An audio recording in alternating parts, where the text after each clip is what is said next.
Let's talk about cost of living before we get into the matters to do with the Voice and the rest of the politics that's around here, including, can we talk here about power? Now, of course, cost of living and power is what I want to start off with this evening, because guess what's about to go up? Again, the cost of power. Now, these people who tell you everything's okay, everything's awesome, everything's in the back rearview mirror, here's the reality. Get ready for at least another 3% increase. Why? Because there's been a rule change in the energy market operator. Now, on top of all of this, and you having to pay more for power that they promised you was going to be less, there is, of course, the collection of Australians who are having a really tough time right now paying off their homes.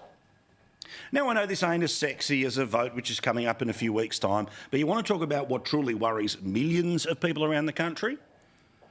Well, it's the circumstances that they're in right now. Remember, it's about $14,000 more for a $500,000 home loan than it was before Albanese and Chalmers took over the economy. Oh, of course, it's all cyclical, but before the election, it was all personal. Now, many people have moved from the fixed rates to variable rates, and when the variable rates are higher, now about 1 million Australians are paying more expensive variable rates on their mortgages, according to the Reserve Bank.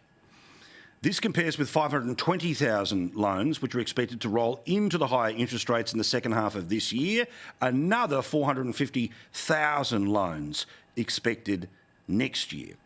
But because, the grand total of 970,000 is less than 1 million, Grim Jim has the balls to tell us that we are now halfway through the pain. Now, of course, the pain that they are worried about is the political pain, and the pain that they are trying to talk about are people who go from paying a certain amount and then get the shock of their life when they have to start paying the variable amount. But the reality is, whether you were always variable or whether you're flipping to the higher rate, it is 11 times higher than when these people came to power. But just as they gaslit that the only problem with the Australian economy was the Reserve Bank, and specifically the Reserve Bank leader, they are now going to pretend that because the number of people paying the variable rate will be slightly less than the number that have come off the variable rate in the next 6 months or 12 months, that we're through the pain. No. If 1.9 million people by this time next year or a little bit later are paying more for their mortgage, then we are not halfway through it. We're still right in the middle of it.